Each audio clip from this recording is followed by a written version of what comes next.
मध्य प्रदेश में इन दिनों सियासी गलियारों में सबसे ज़्यादा चर्चा है और वो चर्चा है बीजेपी की दूसरी लिस्ट को लेकर। बीजेपी ने उम्मीदवारों की दूसरी लिस्ट जारी कर दी है और 39 नामों की ही ये लिस्ट है। हारी हुई सीटों पर इस लिस्ट को जारी किया गया है, लेकिन लिस्ट किन सीटों पर है उससे ज़्यादा चर्चा इस बात की है कि लिस्ट में किन के नाम हैं। लिस्ट बहुत ही चौंकाने वाली है। लिस्ट में 3 केंद्रीय मंत्री सहित 4 सांसदों के नाम हैं। बड़ी इंटरेस्टिंग बात यह है कि इसमें मध्य प्रदेश के जो पूरे चुनाव प्रबंधन का संयोजक हैं नरेंद्र सिंह तोमर, उनको भी पार्टी ने दिल्ली से प्रत्याशी बनाया है। साथ ही केंद्रीय मंत्री प्रहलाद पटेल को नरसिंहपुर से प्रत्याशी बनाया गया है।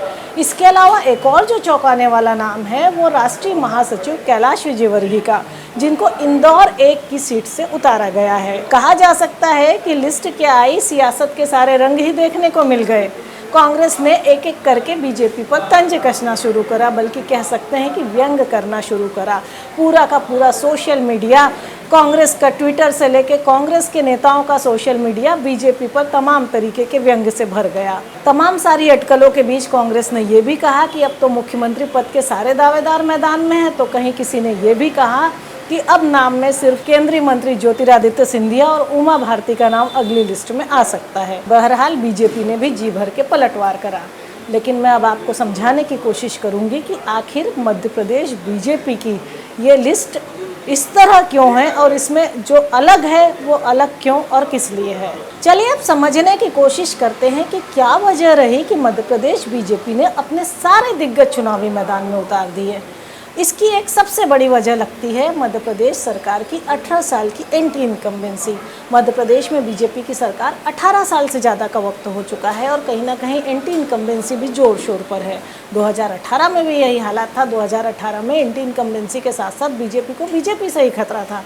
उसी तरह की कुछ स्थितियाँ अब 2023 में भी हैं। तो जो विधानसभा चुनाव होते हैं वो बड़े ही स्थानीय स्तर पर होते हैं, लोकल मुद्दों पर होते हैं और कई बार स्थानीय चेहरे को बदल देने से नतीजों पे फर्क पड़ जाता है। यही कारण है कि हारी हुई सीटों पर बीजेपी ने बड़े चेहरों को उतारा है। जब बड़े चेहरे मैदान में होते हैं तो चुनाव इंटरेस्टिंग भी होता है, कार्यकर्ता कहीं ना कहीं रिचार्ज भी होते हैं और वो बड़े चेहरे ये माना जाता है कि चुनाव का माहौल कुछ ऐसा बनाते हैं पार्टी के पक्ष में कि आसपास की 3-4 सीटों को वो इससे इफेक्ट करते हैं। तो एक सबसे बड़ी वजह ये रही बड़े चेहरों को मैदान में उतारने की।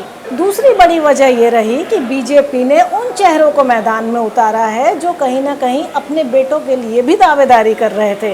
महासचिव कैलाश विजयवर्गीय की बात करें तो उनका बेटा आकाश विजयवर्गीय इंदौर से विधायक है। वहीं अगर हम बात करें केंद्रीय मंत्री नरेंद्र सिंह तोमर की, तो वो भी कहीं ना कहीं अपने बेटों की दावेदारी कर रहे थे।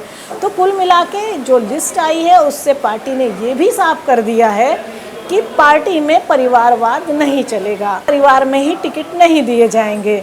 इसके 2-3 उदाहरण भी हम कह सकते हैं, जैसे कि कैलाश विजयवर्गीय का बेटा इंदौर से विधायक है। वहीं नरसिंहपुर जिले से ही प्रहलाद पटेल के छोटे भाई जालम सिंह भी विधायक हैं, लेकिन जालम सिंह को छोड़ के प्रहलाद पटेल को टिकट दिया गया।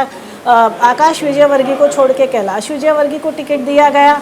तो पार्टी ने एक बड़ा मैसेज भी देने की कोशिश करी है और इस लिस्ट से साफ है कि जब तीसरी लिस्ट आएगी तो वो भी इसी तरह से चौंकाने वाली होगी।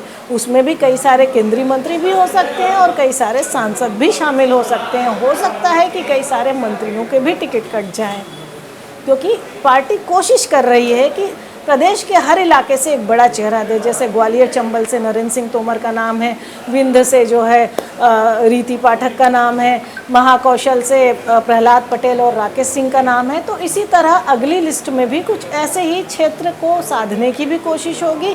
साथ में बड़े चेहरों के नाम पे सांसदों को भी मैदान में उतारा जा सकता है।